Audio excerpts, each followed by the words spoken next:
The stranger beyond the stars.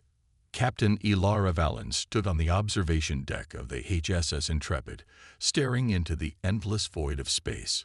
Helios 7, humanity's farthest colony, rotated slowly below, a jewel of terraformed beauty at the edge of known space. After 15 years of service in the United Earth Defense Fleet, Valens had seen her share of wonders and horrors, but nothing had prepared her for what was coming. "Captain, we're picking up something strange," Lieutenant Commander Rice said, his voice breaking the silence. "Sensors show an object approaching from the outer system, but the readings don't make sense." Valens turned. "Define don't make sense, Commander." "It's massive, approximately 2 kilometers in length, but it's not showing any heat signature. No radiation, no propulsion emissions." Rice looked up from his tablet. "According to our physics, it shouldn't be moving at all, yet it's accelerating toward Helios 7. Valens felt a chill despite the environmental controls. "Show me." The holographic display flickered to life, showing a long, dark shape moving against the starfield. It seemed to absorb light rather than reflect it, its edges blurring as if it wasn't fully present in normal space. "That's impossible," said Chief Science Officer Dr. Lin, stepping closer to the display. "We're registering mass but no energy output. It's like a ghost." "Ghosts don't exist, Doctor," Valens replied. "But that thing definitely does. How long until it reaches our defensive perimeter?" "At current speed, approximately 12 hours, Rice answered. Valens nodded. "Alert all ships in the Helios Defense Group. I want everyone at battle stations in 6 hours. And get me a direct link to Earth Command." Within the hour, all 5 ships of the Helios Defense Group had formed a protective screen around the colony. The Intrepid, a heavy cruiser, took point position, flanked by 2 destroyers and 2 frigates. Not nearly enough firepower if this turned hostile, Valens knew, but they were the only military presence for 15 light years. "Still no response to our hails," Communications Officer Chen reported. "We've tried all frequencies, all known protocols, even basic mathematical sequences. Nothing." "It's definitely artificial," Dr. Lin said, reviewing her scans. "The surface material appears to be some kind of advanced metamaterial, possibly why it's not leaving a heat signature. But there's something else." She hesitated. "There are patterns of energy we can barely detect, flowing through its structure like neural pathways." "You're saying it's alive?" Valens asked. "Not exactly. More like a massive integrated AI system, but unlike anything we've developed." The colony governor's face appeared on the main screen, panic evident in her eyes. "Captain, we have 20,000 civilians down here. Should we begin evacuations?" "To where, Governor?" Valens replied. "We're too far from any other habitable system. For now, activate your emergency shelters and prepare for potential defensive measures, but no evacuation yet. We don't know if this is a threat." As the object approached, its behavior grew increasingly puzzling. It would accelerate, then stop completely for precise intervals. At times, it seemed to phase partially out of normal space, becoming translucent before resolidifying. "It's scanning us," Dr. Lin announced during the 8th hour of observation. "Not with any technology we recognize, but these energy patterns. It's gathering information." Valens leaned forward. "About what specifically?" "Everything. Our ships, our weapons systems, our communications, and it's particularly focused on our biological signatures. It's studying us, Captain." The tactical officer spoke up, voice tight with tension. "Captain, it's changing course, heading directly for the Intrepid now." Valens made a quick decision. "Defensive positions. Power up shields but hold weapons. Whatever this thing is, it's chosen to approach us specifically. Let's not fire the first shot of an interstellar war." The dark vessel slowed as it approached, coming to a stop just 5 kilometers from the Intrepid, close enough that it filled the forward viewports, its massive form blocking out the stars beyond. "Captain." Chen called out suddenly. We're receiving something. Not on any of our communications channels, but directly in our computer system. The main screen flickered, displaying a series of symbols unlike any human language. They shifted, rearranged, and then suddenly transformed into English words. OBVZRVRs, HVARIVD, Judgment Protocol, INITIAHED, Humans, CELECTED ASRBITRs. Before anyone could react, dozens of new contacts appeared on the tactical display, a fleet of ships emerging from what appeared to be folds in space itself, surrounding the Helios system in a perfect sphere. 2 distinct fleet signatures, the tactical officer reported, her voice strained. They appear to be positioning against each other, not us. We're caught in the middle of something much bigger. Dr. Lin's instruments chimed with new data. Captain, I'm detecting transmissions between the new arrivals and our mystery ship. The vessel appears to be some kind of mediator or anchor point. And now it's... The dark ship suddenly emitted a pulse of energy that washed over the Intrepid without harming it. The computer systems flickered momentarily before stabilizing. New text appeared on screen. Arbiter Vessel excepted. Prepare for Nodolg Turan and Sephir. The ancient war requires RESOLUTION. You will decide. Valens stood, facing the view screen and the enigmatic vessel beyond. Open a direct channel. I want to speak to whoever or whatever is controlling that ship. Channel open. Chen confirmed. This is Captain Ilara Valens of the United Earth Defense Fleet. We are a peaceful species, but we will defend ourselves if threatened. Explain your presence and your intentions immediately. For several moments, there was silence. Then, the dark ship began to transform, sections of its hull shifting and reconfiguring until a portion resembled something like a communication array aimed directly at the Intrepid. The Kaith and TAE Morayan HVFOUGH for 100,000 of your years. The message read, We or two are EAD to indeed. The QO and TT, when a suited build or BIT or species EME or GD. URETAE thirst to QVUALFI. What exactly qualifies us? Valens asked. Balance, logishi, and emotion. Technology and biology. Violence and huomimpeasasign. You are imperfect, yet adaptable. The warring species cannot each other. They'd require an outside perspective. The tactical display updated, showing the 2 alien fleets taking offensive positions. Both consisted of dozens of ships, each larger than anything in the human fleet. They're arming weapons, the tactical officer warned. Valens felt the weight of 20,000 colonial lives, and potentially humanity's future, on her shoulders. And what happens if we refuse this role? The response came immediately. Refusal as ELININATION. The search for RBITRs WULDQONTINU. The war would be persist. Dr. Lin approached the captain, keeping her voice low. This is unprecedented first contact with 2 advanced civilizations simultaneously.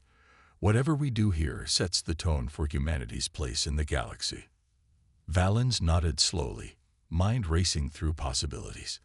Tell me about these species, the Kith and the Moran. Why have they fought for so long? What do they want from us specifically?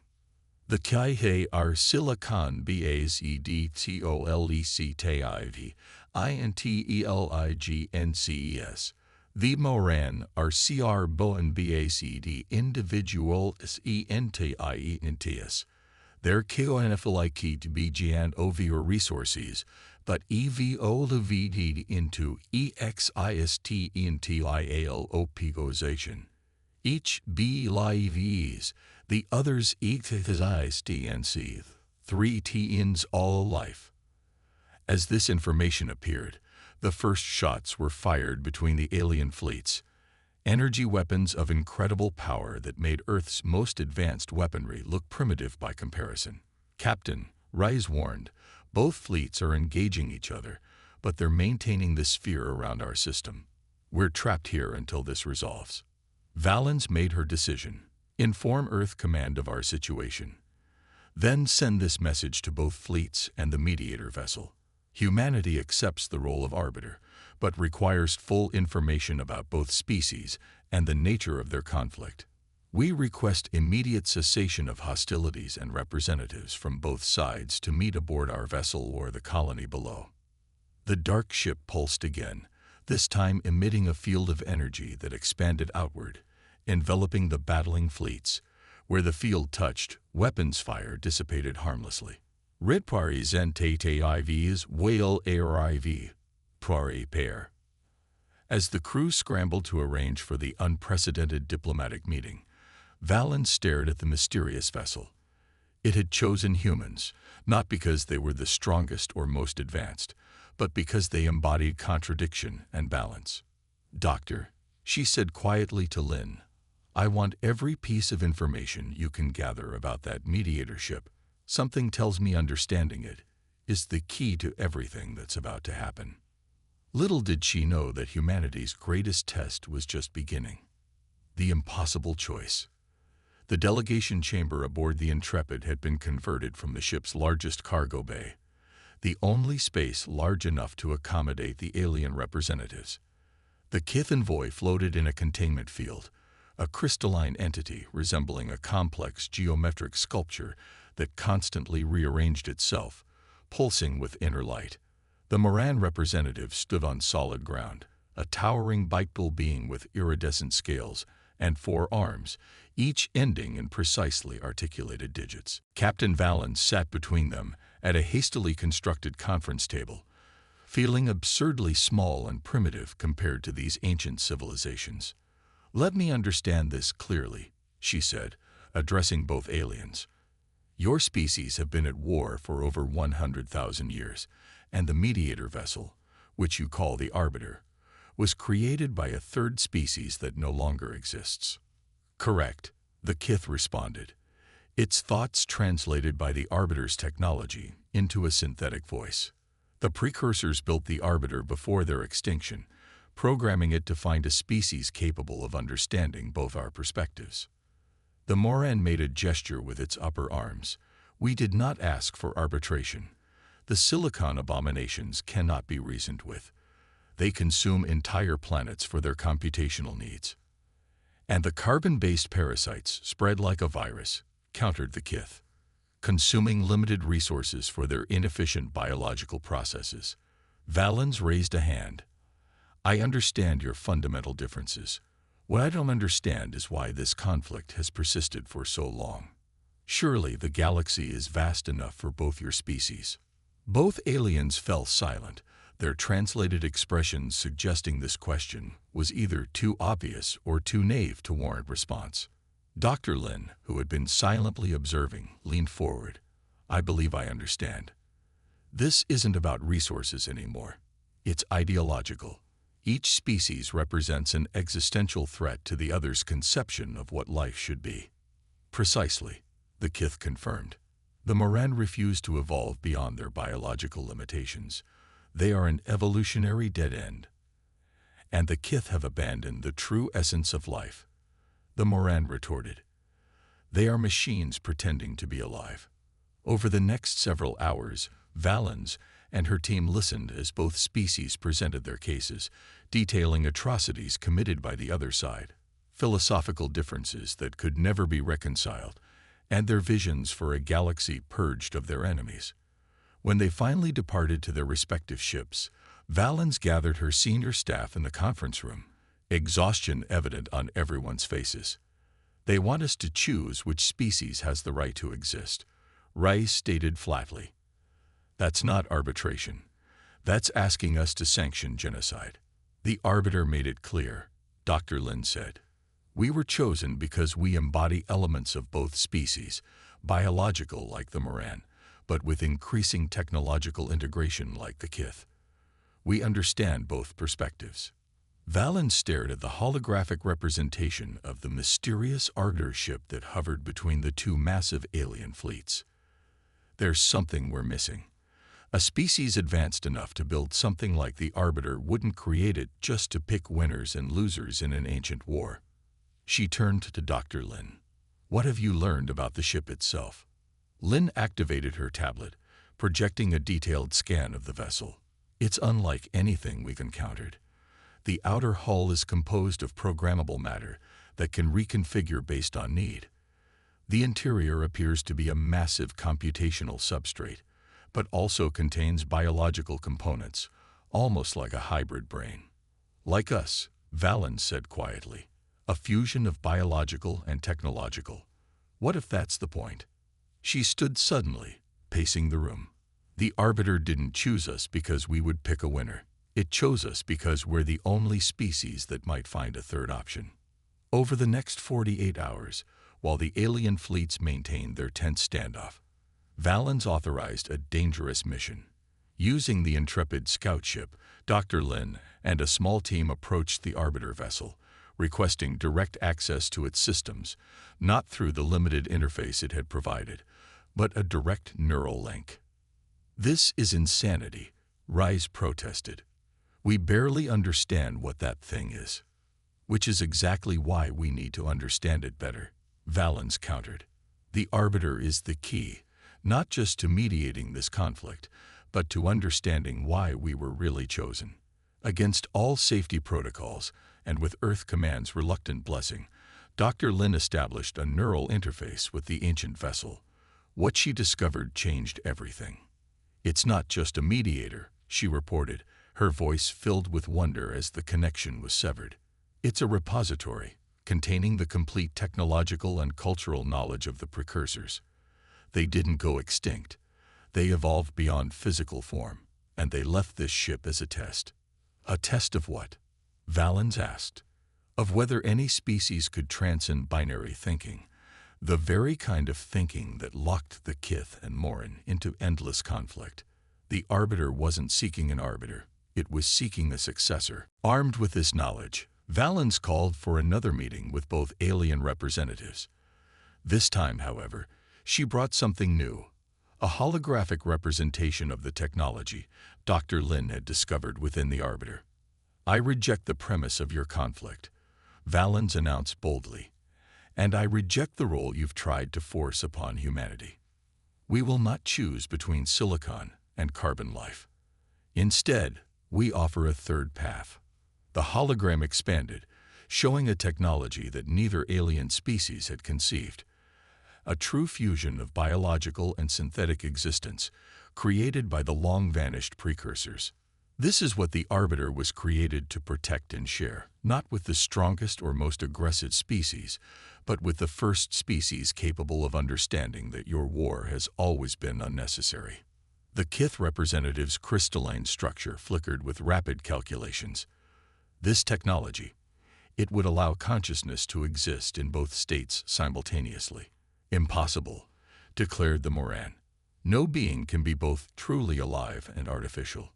And yet, Valens said, gesturing to the human delegation, here we stand, biological beings increasingly integrated with our technology, not replacing our humanity, but extending it.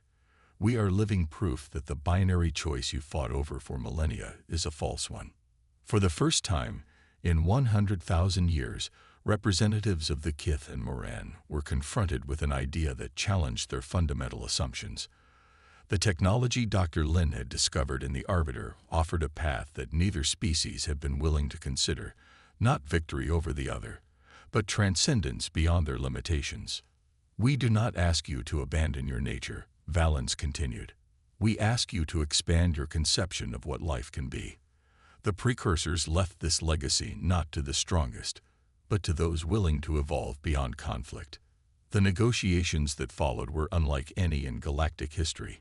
Over weeks that stretched into months, with the Arbiter ship providing neutral ground, humans facilitated discussions between civilizations that had known only war for longer than human civilization had existed. Not all members of either species were willing to consider change. Some Kith collectives refused to incorporate biological elements. Some Moran worlds rejected all synthetic integration. But enough were intrigued by the possibility that a fragile peace began to form. 6 months after the Arbiter had first appeared near Helios 7, a formal treaty was signed. The Kith and Moran would maintain their separate territories, but would establish a joint research initiative, supervised by humans, to explore the precursor technology. As the alien fleets finally departed Helios space, the Arbiter ship remained. Its surface began to transform, sections opening to reveal technologies beyond human understanding. Arbitration CUCCSSFEOL appeared on the Intrepid screens. Humans, heavy DNAMOTNSTRATE, required CAPSATWA. PRQURSOR archive accesses granted. Valens stood on the observation deck once more, watching as shuttles ferried research teams between the Intrepid and the ancient vessel. "You knew this would happen," she said to Dr. Lin, who had joined her, "when you connected with it." Lin nodded. "Not specifically, but I understood its purpose. The precursors didn't want to choose sides in a war they saw as meaningless. They wanted to find a species that could see beyond false choices." "And now?" Valens asked, watching as the Arbiter's hull reconfigured, becoming more accessible to human visitors. "Now humanity becomes something more than we were," Lin replied. "Not by abandoning what makes us human, but by embracing new possibilities, just as we've always done." Against the backdrop of stars, the ancient ship that had once seemed so threatening now represented humanity's gateway to the greater galaxy. Not as conquerors or mere peacekeepers, but as inheritors of a legacy left by those who had learned the lesson that humans had somehow intuited. True evolution comes not from victory over others, but from synthesis and integration. In the space between binary choices, between silicon and carbon, between technology and biology, humanity had found its greatest strength, the ability to imagine a third option.